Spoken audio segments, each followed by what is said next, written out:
Every morning at 5:30, before the sun even thought about rising, David would unlock the heavy doors of the Boston Music Academy. The building was always silent at that hour. No students rushing through hallways, no professors lecturing in classrooms, no music pouring out from behind closed doors. Just David, his cleaning cart, and the echo of his footsteps on the marble floors. He'd been doing this job for 12 years now. 12 years of mopping the same hallways, wiping down the same practice rooms, emptying the same trash cans. Most people would call it boring work, and maybe they'd be right. But David never complained. He needed this job. The pay was decent enough.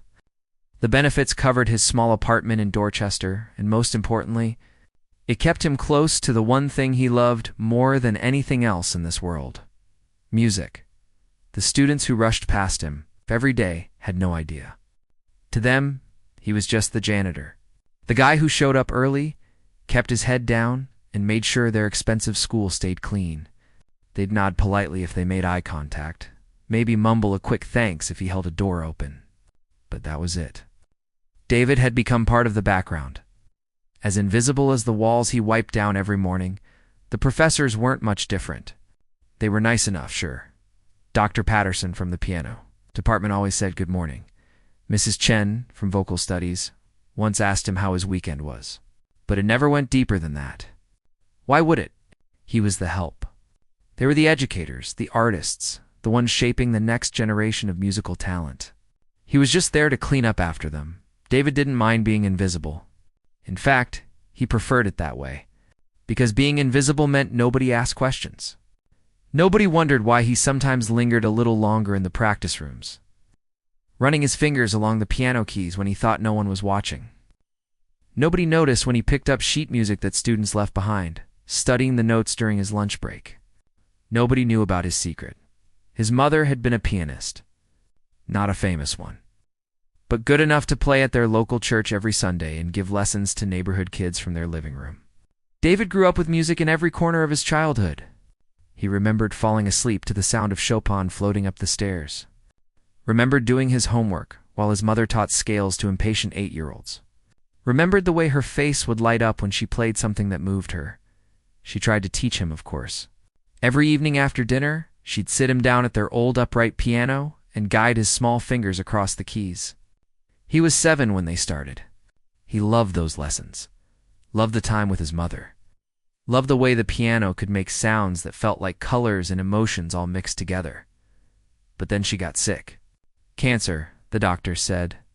It happened fast. Too fast. One day she was teaching him how to play a simple folk song, and 6 months later, she was gone. David was 15. Everything changed after that. His father, who'd never been great at holding things together, even when times were good, completely fell apart. The bills piled up. The piano lessons stopped. David had to drop out of high school and get a job at a grocery store just to keep the lights on. College became a fantasy, something for other people. Music became a memory of better days, something he couldn't afford to think about anymore. Years passed. His father eventually got back on his feet, but by then David had already built a life around survival rather than dreams. He bounced between jobs. Nothing special, nothing terrible. When the janitorial position opened up at the music academy, he applied on a whim. He told himself it was just another job, just another paycheck. But deep down, he knew the truth. He wanted to be close to music again, even if he couldn't play it himself. Or so he thought. It started about 8 years ago. Not long after he'd settled into the rhythm of the job. He was cleaning one of the practice rooms late one evening, long after the students had gone home. There was an old upright piano in the corner, the kind with chipped keys and a slightly out-of-tune sound that made students avoid it in favor of the newer, shinier instruments. David found himself standing in front of it, staring at those imperfect keys. Before he knew what he was doing, he sat down. His fingers found middle C, just like his mother had taught him all those years ago. The sound that came out was dusty and worn, but it was still music. It still meant something. He played that one note again. Then another. Then another. His fingers remembered more than he expected. The scales his mother had drilled into him, the The simple songs they'd practiced together, it was all still there, buried under years of not trying, not hoping, not believing it mattered anymore that night. Sitting at that forgotten piano in an empty practice room, something woke up inside David, a hunger he'd been ignoring for decades. He started staying late after his shifts, teaching himself to play again. He watched YouTube videos on his phone during lunch breaks, learning music theory from patient instructors who lived in his screen. He checked out library books about piano techniques, reading them on the subway ride home. It was slow going. His fingers weren't young anymore, and they were rough from years of manual labor. The calluses that came from gripping mop handles didn't help when trying to develop a delicate touch on the keys. But David didn't care. Every night after the building emptied out and the security guard made his rounds, David would slip into practice room 7 and play. He got better. Slowly, painfully, but steadily. He moved from simple songs to more complex pieces. He taught himself to read sheet music properly, to understand chord progressions, to hear the difference between good technique and great technique. The forgotten piano in the corner became his teacher, his therapist, his closest friend. Nobody knew. That was important to David. If people found out, they'd have opinions.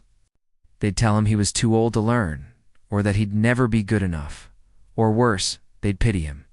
The invisible janitor, trying to be something he wasn't. It was better this way. Better to keep his secret life separate from his visible one. During the day, he mopped floors and cleaned toilets and emptied trash cans. He listened to students complain about their tough pieces and demanding professors, and he said nothing. He watched young people with their whole lives ahead of them, the opportunities and talent and support, and he felt no jealousy. He'd made his peace with his path, but at night, in that practice room, David became someone else. Someone who existed only in those stolen hours between his shift ending and exhaustion forcing him home. Someone who played for no audience except the empty chairs and silent walls. Someone who poured years of regret and loss and stubborn hope into keys that most people thought weren't worth playing. He never imagined anyone would hear him. He never imagined his secret would become anything more than a private comfort. He never imagined that one note played on one ordinary evening would change everything. But life has a way of surprising us when we least expect it. The announcement came on a Monday morning in late February. David was cleaning the main bulletin board in the central hallway when Dean Richardson pinned up a bright red poster that caught his eye. Big gold letters spelled out Annual Spring Showcase across the top. He paused his wiping and read the details. It was the Academy's biggest event of the year, apparently. Students would perform in front of industry professionals, music producers, orchestra directors, and talent scouts. The winners got scholarships, some got recording contracts, others received positions in professional ensembles around the country. For the students at this school, the Spring Showcase was their golden ticket. David had heard about it, of course. Hard not to when you worked at a music school. But he'd never paid much attention before. It was student stuff, not something that concerned him. He finished cleaning the board and moved on with his day, pushing his cart down to the practice rooms on the second floor. But over the next few weeks, he couldn't escape the showcase. It was all anyone talked about. Students practiced longer hours, their anxiety and excitement bleeding into every conversation he overheard.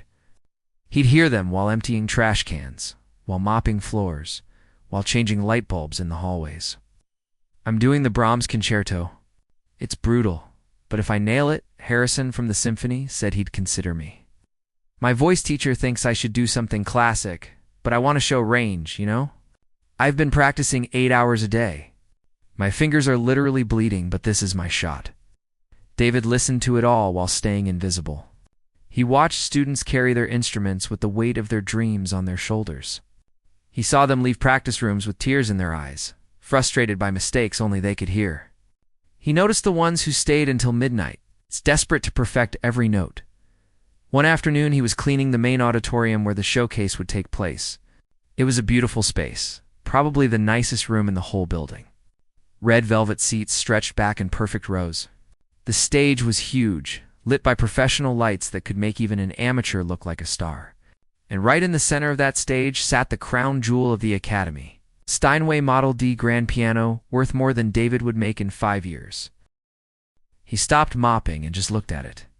The piano gleamed under the stage lights, perfect and untouchable. He imagined what it would feel like to sit there, to place his hands on those keys, to play for an audience instead of empty walls. For just a moment, he let himself wonder what if. What if he'd been born into a different family? What if his mother hadn't gotten sick? What if he'd had the chance to study music properly, to develop his talent, to become someone who belonged on that stage instead of cleaning it? You planning to mop or just daydream? Mr. Kowalski, his supervisor, called from the doorway. The man wasn't mean, just practical. They had a schedule to keep. David snapped back to reality. Sorry, boss. Got distracted. Well, get undistracted. We've got 6 more rooms to do before the students start showing up. David returned to his work, and the fantasy dissolved. That's all it was anyway. A fantasy. He was 52 years old, with rough hands and no formal training.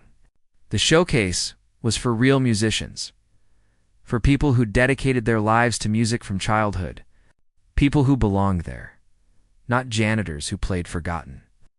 Pianos in empty rooms after everyone went home, but he couldn't stop thinking about it. That night, during his secret practice session in room 7, his mind kept drifting back to that stage, that piano, the moment of imagining himself as someone different. He shook his head and focused on the piece he was learning, a Chopin nocturne that his mother used to love.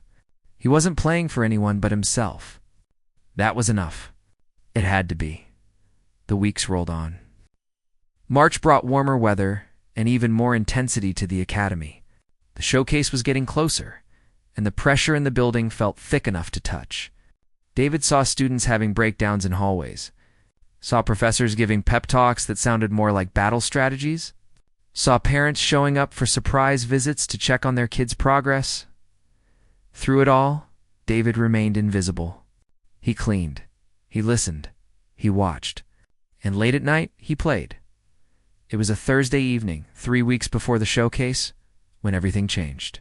David had finished his shift and waited for the building to empty out like he always did.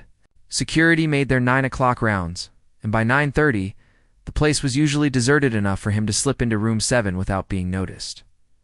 But that night, someone had stayed late. A young woman with her violin, practicing in one of the rooms down the hall. David could hear her playing the same passage over and over, trying to get it right. He decided to wait. He sat in the janitor's closet, scrolling through his phone, giving her time to finish up and leave. 10 o'clock came and went. She was still there. 10:30. Still playing? David was getting tired, but he was patient. He'd waited this long to play. He could wait a little longer. Finally, at 11, he heard her packing up her instrument. He listened to her footsteps coming down the hallway, heading toward the exit. He waited for the sound of the door closing behind her, but it didn't come. Instead, the footsteps stopped. Right outside room 7, David's heart sank. Had he left something out? Was the door open?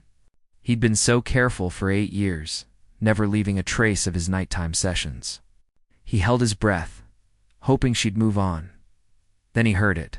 It's music. Coming from room 7. No.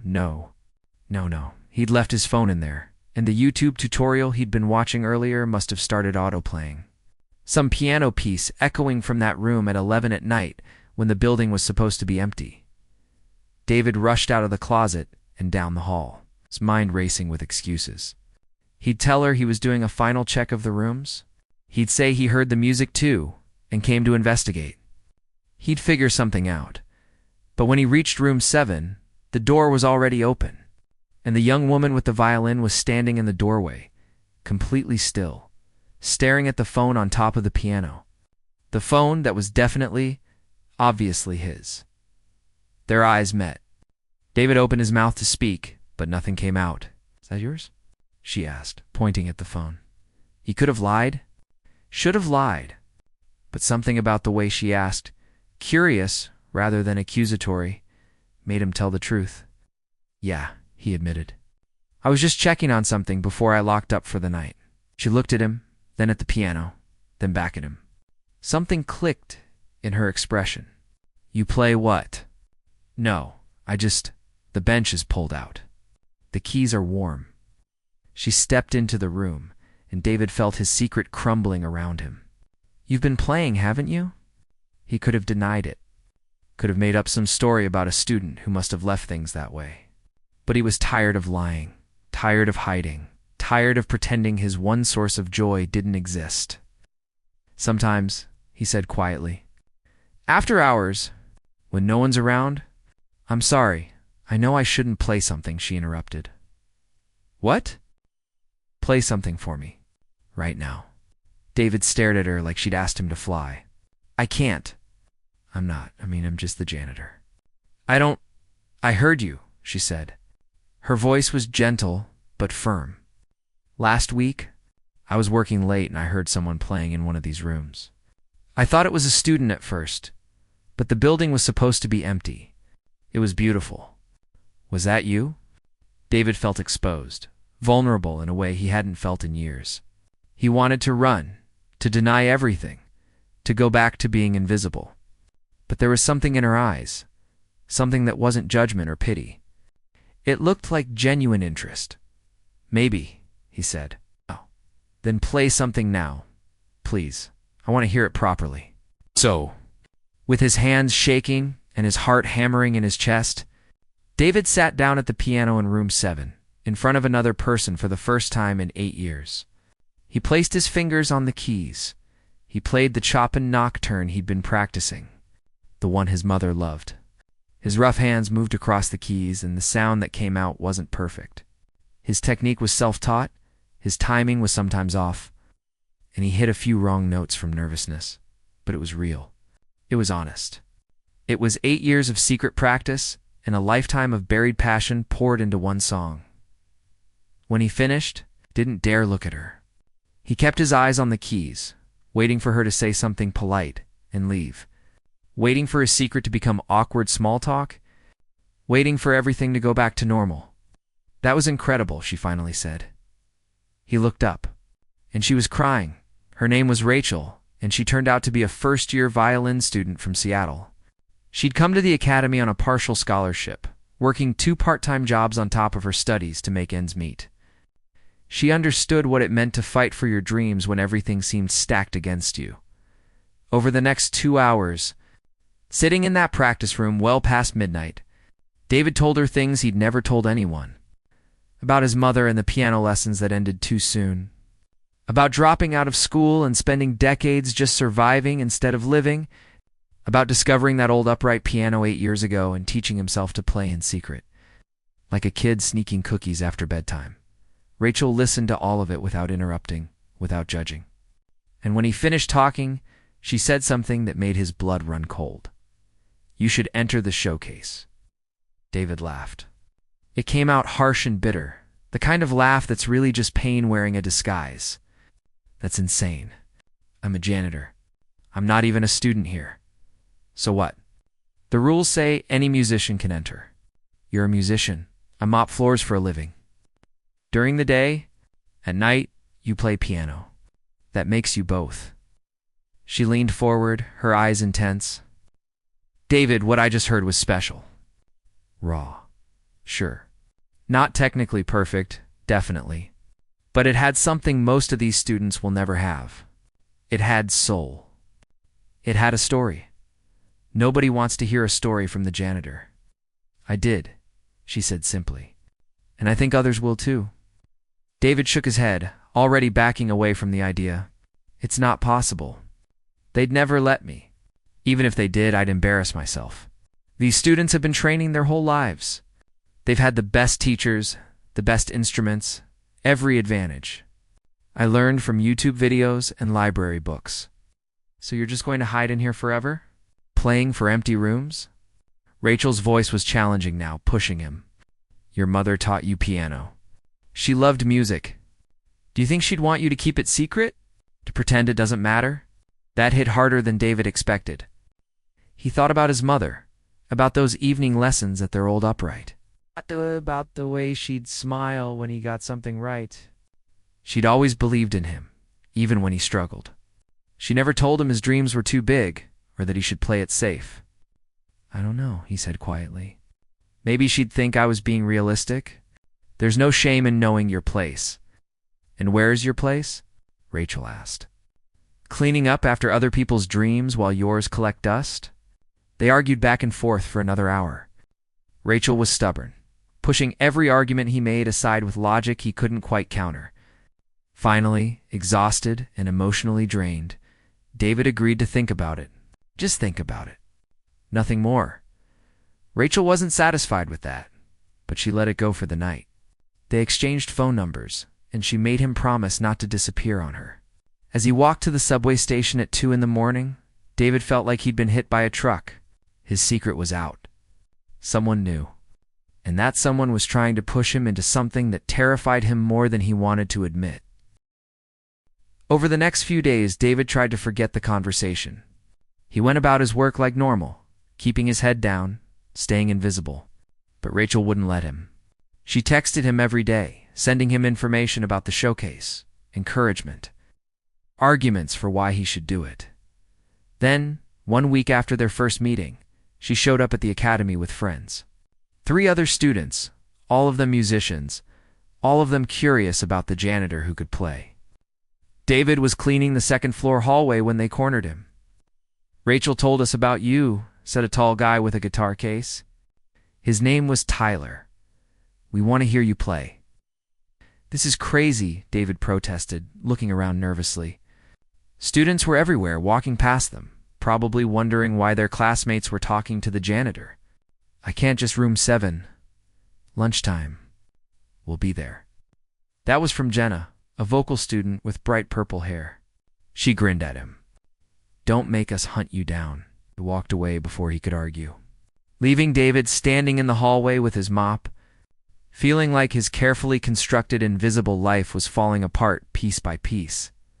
But at lunchtime, against every ounce of common sense screaming at him to run away, David found himself walking to room 7. The 4 students were already there, waiting. Rachel smiled when she saw him. "Told you he'd come," she said to her friends. "I haven't agreed to anything," David said quickly. I don't know why I'm here." "You're here because you're tired of hiding," Rachel said. "Now sit down and play for us." It was harder playing for 4 people than it had been for 1. Their eyes on him made his hands shake worse, made every mistake feel magnified. He played the same Chopin piece, and halfway through he hit a wrong note that made him wince. He was certain they'd realize he didn't belong anywhere near a real performance. But when he finished, Tyler was nodding slowly. Rachel was right.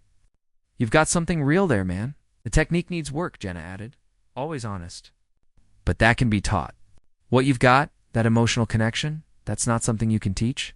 Either you feel it or you don't." Well, they spent the next hour talking about the showcase, about what it would take for David to enter, what he'd need to do to prepare. The registration deadline was in 2 weeks. The performance was in 4. It wasn't much time, but it was possible. David listened to their enthusiasm, their plans, their belief in something he couldn't quite see himself. And slowly, very slowly, he started to wonder if maybe they were right. Maybe this was his chance. Maybe hiding forever wasn't living. "I'd have to practice more," he said carefully. "Like really practice. Not just playing at night for myself." "We'll help you," Rachel said immediately. "I know a professor who does private coaching on the side. She owes me a favor. We can give you feedback," Tyler added. "Be your trial audience." "What about the piece?" David asked. "Chopin is good, but is it showcase level good?" That started a whole new discussion. Jenna thought he should do something more contemporary, show versatility. Tyler argued for classical because that's what the judges usually preferred. Rachel suggested he pick something that meant something to him, something with a story in the end. They decided on Rachmaninoff's Prelude in C-sharp minor. It was ambitious. Maybe too ambitious for someone with David's limited formal training. But it was also powerful, emotional, and technically impressive enough to make people take notice. If he could pull it off, it would be unforgettable. If he couldn't, well, at least he'd fail spectacularly. David left that lunch meeting feeling dizzy with possibility and terror. That night, he went home and actually Googled the Rachmaninoff piece, watching performance videos, studying the sheet music. It was brutal. Complex rhythms, big chords, moments that required precision he wasn't sure he had. But something in it called to him. The piece started with these low, ominous notes that felt like a bell tolling, like an announcement of something inevitable. And then it built and built into this massive emotional explosion. It reminded him of his own life, the slow, grinding years of just existing. And then this sudden possibility of something more. He texted Rachel at midnight. "Okay, I'll do it." She called him immediately, practically screaming with excitement. "You're serious? You're really going to enter?" "I'm really going to enter," David confirmed. And saying it out loud made it real in a way that terrified and thrilled him at the same time. The next 2 weeks were a blur. Rachel's professor friend, Dr. Kim, agreed to give David some coaching sessions. She was stern but kind, pushing him hard while respecting how far he'd come on his own. She helped him fix his finger positioning, taught him proper pedal technique, showed him how to bring out the emotion in the piece without sacrificing technical accuracy. Tyler, Jenna, and Rachel became his support crew. They'd meet in room 7 during lunch, and David would play for them, getting their feedback. Working through the difficult sections, slowly building confidence. Other students started to notice something was going on, whispering about the janitor who apparently played piano. David hated the attention, but forced himself to push through it. The hardest part was filling out the registration form. It felt like signing his name on something too big for him to handle. The form asked for his background, his training, his musical experience. David stared at those blank spaces for a long time before finally writing the truth. Self-taught, 8 years of independent study. Rachel insisted he use his full name, David Morrison, not just initials. "Own who you are," she said. "Don't hide." He submitted the form on a Wednesday afternoon, his hand shaking as he dropped it in the registration box outside the dean's office. There it was done. No taking it back now. The acceptance came 3 days later. A simple email confirming his entry into the spring showcase. He was performer number 28, scheduled to go last. Right after some kid who'd been training at Juilliard since he was 6. Right after a vocalist who'd already sung at Carnegie Hall. Right after a cellist who'd won competitions in 3 different countries. What had he been thinking? But it was too late to back out. The word had spread through the academy. The janitor was entering the showcase. Some students thought it was inspiring. Others thought it was a joke. The professors seemed confused about the whole thing. And David just kept cleaning floors during the day and practicing Rachmaninoff at night, wondering if he'd made the biggest mistake of his life. The night of the showcase arrived faster than David wanted it to. One moment, he was submitting his registration form. And the next, he was standing backstage in a suit he'd bought at a thrift store for $30, his hands sweating. His heart pounding so hard he thought everyone in the building could hear it. The auditorium was packed. Over 500 people filled those red velvet seats, all dressed up, all there to see the future stars of the music world. Industry professionals sat in the front rows with their tablets and notebooks, ready to judge, to evaluate, to decide which of these young musicians deserved their attention and resources. David peeked through the curtain and immediately regretted it. Too many people, too many eyes, too many ways this could go wrong. He stepped back, pressing his hand against his chest, trying to slow his breathing. "You okay?" Rachel appeared beside him, already in her performance dress. She'd gone on earlier in the evening, playing a violin piece that had gotten a standing ovation. She'd earned it. She was brilliant. "I don't think I can do this," David whispered. His voice sounded small, defeated. "What was I thinking? Look at me. I'm a 52-year-old janitor in a cheap suit about to embarrass myself in front of 500 people. You're a 52-year-old musician, about to show 500 people what passion looks like." Rachel corrected him. She squeezed his shoulder. "You've prepared for this. Dr. Kim says you're ready. We've all heard you play this piece 100 times. You know it inside and out. Knowing it and performing it are different things. So perform it. Not perfectly, just honestly." She smiled at him. "That's all anyone can ask." From the stage, David could hear the current performer finishing up. Some incredible violinist playing Vivaldi like he'd been born with a bow in his hand. The audience applauded enthusiastically. That was number 26, which meant one more performer, and then it was David's turn. He felt sick. The next performer took the stage, a soprano with a voice so pure it made angels jealous. She sang an aria from an opera David didn't recognize, hitting notes that didn't seem physically possible. The audience was mesmerized. Even the hard-faced industry people in the front row were smiling, nodding, clearly impressed. She finished to thunderous applause. People stood up. Someone shouted "Brava!" The girl bowed gracefully, like she'd been doing this her whole life. Because she had. This was her world. These were her people. David was just a janitor who'd wandered into the wrong room. David Morrison, the stage manager, called out, "You're up." This was it. This was the moment where he either stepped onto that stage or ran out the back door and never looked back. Both options seemed equally reasonable. Rachel gave him a gentle push. "Go. Show them what 12 years of invisible work looks like when it finally gets seen." David's legs moved on their own, carrying him toward the stage even though his brain was screaming at him to stop. He walked through the curtain, and suddenly he was there, standing in front of 500 people. Under lights so bright they made him squint. The applause from the previous performance was still fading. People were settling back into their seats, checking their programs to see who was next. He heard someone in the audience say, "Who's David Morrison? I don't recognize that name." He walked to the center of the stage, and that's when the murmuring started. He could hear it rippling through the crowd, confusion spreading like a wave. That's the janitor. What's he doing on stage? Is this some kind of joke? Did someone mess up the program? In the front row, Dean Richardson's face had gone pale. She was whispering urgently to the person next to her, probably trying to figure out if there'd been some administrative error. Several professors were exchanging glances, clearly unsure what was happening. The industry professionals looked confused, some amused, wondering if this was part of some performance art piece they didn't understand. David could see it all, could feel their doubt, their dismissal, their assumption that he didn't belong here. And they were right, weren't they? He didn't belong. He was pretending to be something he wasn't. Fraud in a thrift store suit, about to humiliate himself. He reached the Steinway grand piano at the center of the stage.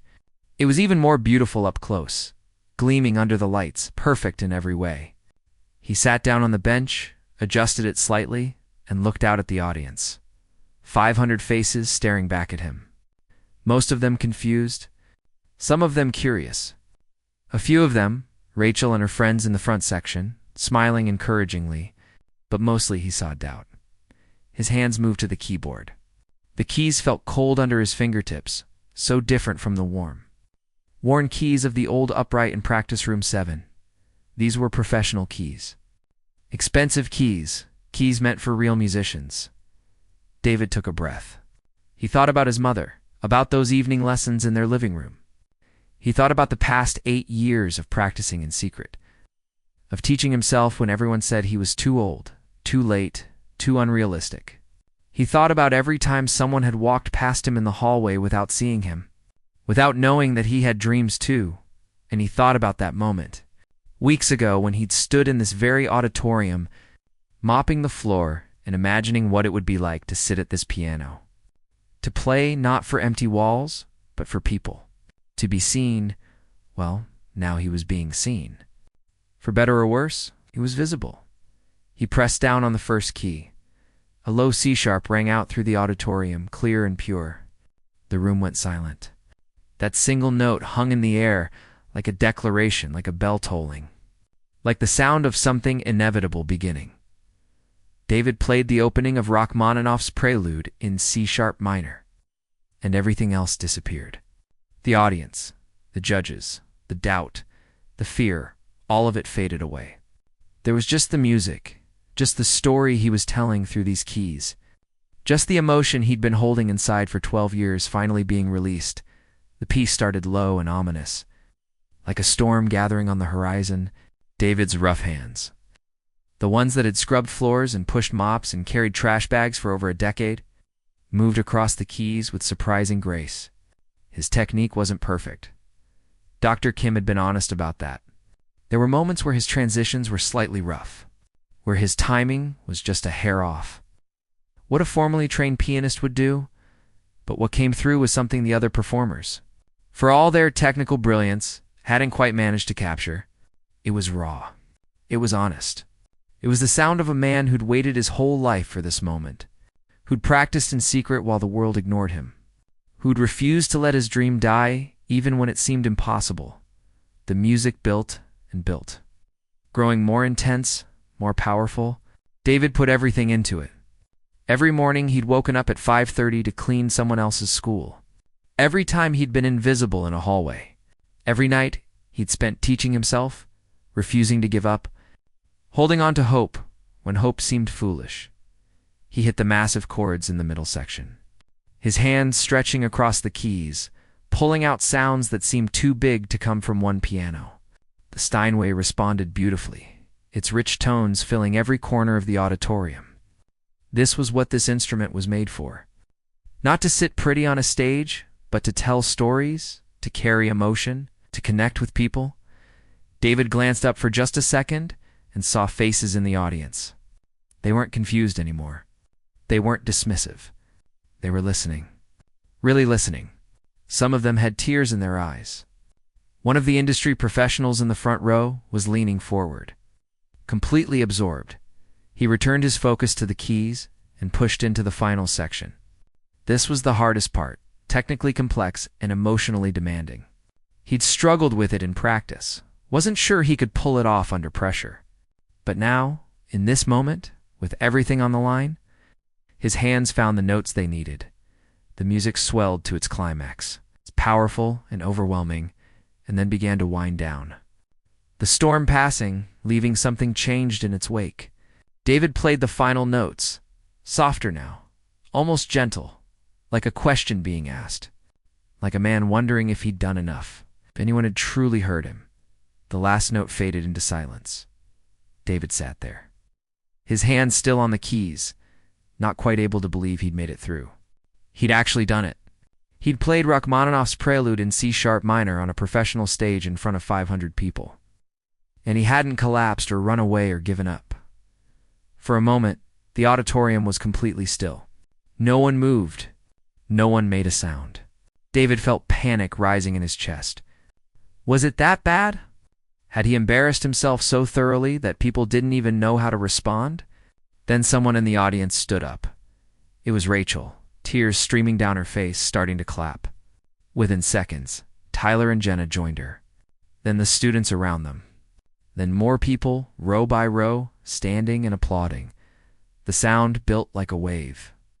And suddenly, the entire auditorium was on its feet. 500 people standing, clapping, some of them crying, some of them cheering. The industry professionals in the front row were standing too, nodding to each other with expressions that said they'd, "Hey, just witnessed something unexpected and special." Dean Richardson was standing, her hand over her mouth, clearly shocked. The professors were applauding enthusiastically, several of them wiping their eyes. Even the other performers, the ones who'd spent their lives training, were on their feet, recognizing something genuine when they heard it. David stood up from the piano bench, overwhelmed, not quite able to process what was happening. The applause kept going, getting louder if anything. Someone shouted, "Yes." Another person yelled, "Incredible." He bowed awkwardly, not sure what else to do. When he straightened up, he saw Rachel in the front section, grinning through her tears, giving him 2 thumbs up. He'd done it. The invisible janitor had been seen. David barely remembered walking off stage. The applause was still ringing in his ears. His heart was still racing. His hands were shaking so badly he had to shove them in his pockets. Rachel was waiting in the wings, and she threw her arms around him in a hug so tight it almost hurt. "You did it," she kept saying. "You actually did it."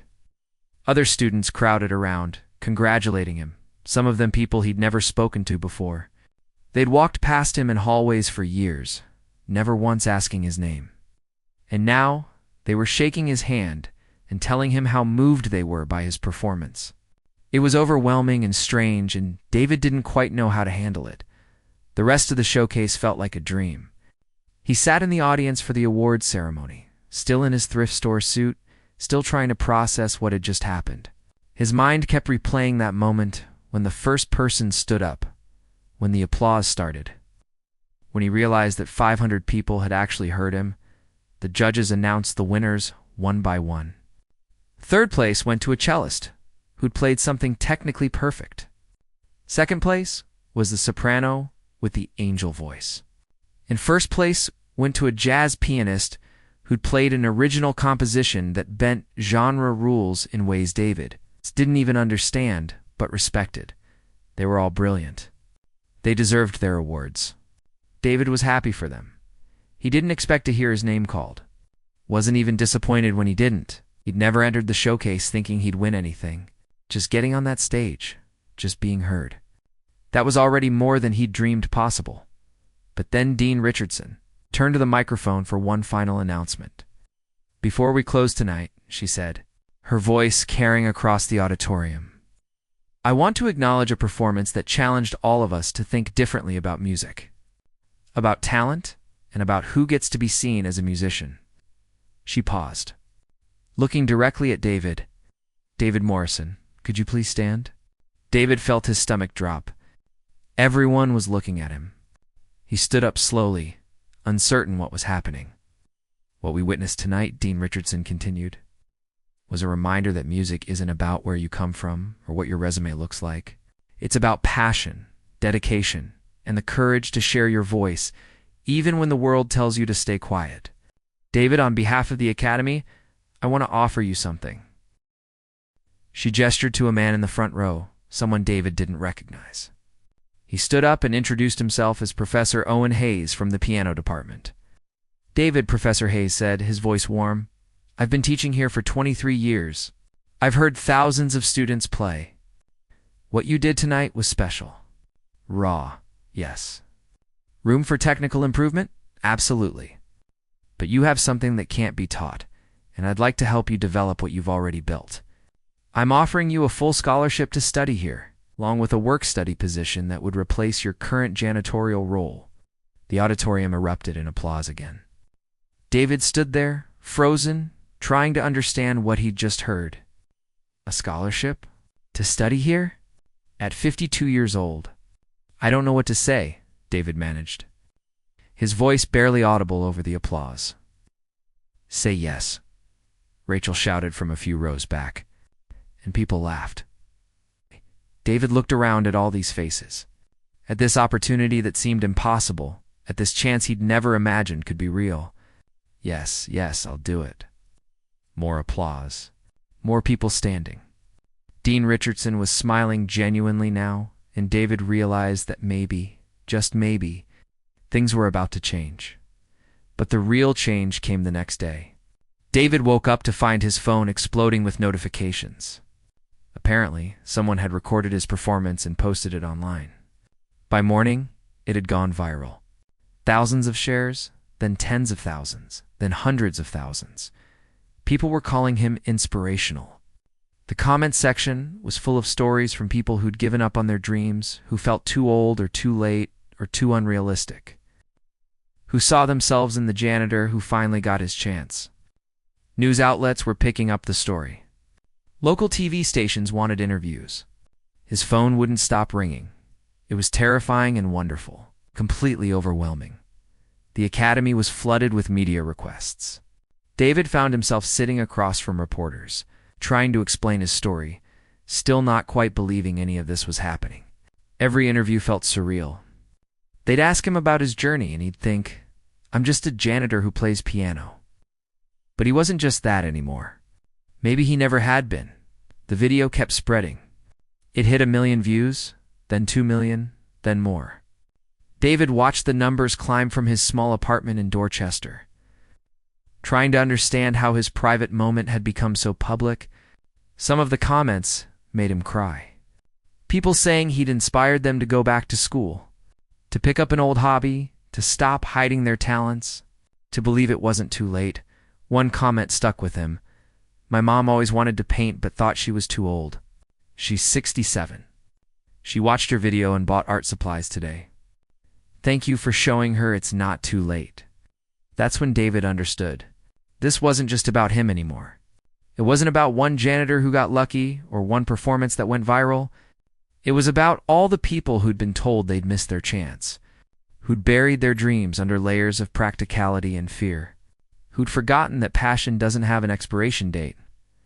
Over the next few months, David's life transformed in ways he couldn't have predicted. He started classes at the academy, sitting in classrooms with students 30 years younger than him. It was humbling and hard and sometimes embarrassing when he couldn't keep up with the younger students' technical skills. But Professor Hayes was patient. David was determined. He moved out of janitorial work into a teaching assistant position, helping with beginner piano classes. Turned out that being self-taught gave him a unique perspective on how to break down complex concepts for people who were struggling. He understood what it felt like to not get something immediately, to have to work twice as hard for half the progress. The students respected him, not because he was the best pianist or the most technically skilled, but because he'd earned his place there the hard way. Because he showed up every day ready to learn, even when it was difficult, even when he felt out of place. But the biggest change came about 6 months after the showcase. David was approached by the director of an inner-city community center on the other side of Boston. They'd seen his video and had a proposal. Would he be interested in starting a music program there? Teaching piano to kids who couldn't afford expensive lessons, who came from backgrounds similar to his own, who loved music but didn't have access to it? David said yes before the director even finished explaining the details. He started small. It's just a few kids on Saturday mornings, using donated keyboards in a room that doubled as a basketball court during the week. Most of his students came from families where money was tight, where music lessons were a luxury they couldn't afford. Some had never touched a piano before. Others had raw talent but no direction. David taught them the same way. He taught himself, patiently, persistently, with the understanding that formal training was great, but passion and dedication could take you just as far. He showed them YouTube tutorials, helped them find free sheet music online, taught them theory from library books, but more than technique, he taught them that it was okay to start late, to be behind, to not fit the traditional mold. He taught them that music wasn't just for people who could afford conservatories and private lessons. It was for anyone who felt something when they heard a song. Anyone who wanted to express themselves through sound. The program grew. What started as 5 kids became 10, then 20, then 40. David recruited other volunteers, musicians from the academy who wanted to give back. They expanded beyond piano to include other instruments. The community center became a hub for young musicians who'd otherwise never have the chance. One of his students, a 12-year-old girl named Lisa, who'd never touched an instrument before joining the program, performed at a local recital 2 years later. David sat in the audience, watching her play a simple piece with the kind of concentration and joy that reminded him of himself all those years ago, teaching himself in empty practice rooms. She didn't play it perfectly. Her timing was off in places, and she hit a few wrong notes. But she played it with heart, with pride, with the knowledge that she was doing something special. When she finished, David was the first one on his feet, plodding until his hands hurt. After the recital, Lisa ran up to him, breathless and excited. "Did you see? Did you see me play?" "I did," David said, smiling. "You were wonderful. I was so nervous. But then I remembered what you always say about how music isn't about being perfect. It's about being honest. So I just tried to play honestly." David felt his throat tighten. "Your mother would be very proud," he told her. "She is," Lisa said. "She's right over there." She pointed to a woman in the audience who was wiping tears from her eyes. David waved at her, and she waved back, mouthing thank you across the room. That night, David went home to his apartment, the same small place in Dorchester he'd lived in for years. But it felt different now. Everything felt different. He made himself tea and sat by the window, looking out at the city lights, thinking about how strange life was. 3 years ago, he was invisible. A janitor that nobody noticed, playing piano in secret like it was something to be ashamed of. Now he was a student, a teacher, someone who appeared in news articles about second chances and pursuing dreams. People recognized him on the street sometimes, wanting to hear his story, telling him how he'd inspired them. It was weird. Good weird, but still weird. His phone buzzed with a text from Rachel. She'd graduated and was playing violin professionally now, touring with a small ensemble. But they still kept in touch, still messaged each other regularly. The text was a photo of her on stage somewhere in Europe, with a caption, "Thinking about that night in practice room 7. Look how far we've both come." David smiled and texted back, "You made this happen. Thank you for seeing me when I was invisible." She responded immediately, "You were never invisible. You just hadn't stepped into the light yet." David set his phone down and walked over to the corner of his living room where he'd finally bought himself a real piano. Not as nice as the Steinway at the Academy, but decent. Good enough. He sat down and played the opening notes of Rachmaninoff's Prelude, the piece that had changed everything. But this time, he wasn't playing in secret. His windows were open, and he could hear neighbors in the apartment complex going about their evening routines. Someone was cooking dinner. Kids were playing in the courtyard. Life was happening all around him, and David was part of it now. Not invisible. Not hiding. Just a man who'd waited a long time for his chance and had the courage to take it when it finally came. He played through the entire piece, not worried about perfection, not concerned about who might hear, just playing because he loved it, because he could, because after 52 years of life, he'd finally learned that it was never too late to be seen. When he finished, someone in another apartment started clapping. Then another person joined in. David laughed, standing up and taking an exaggerated bow toward his open window, even though he couldn't see who was applauding. "Thank you," he called out. "Thank you for listening."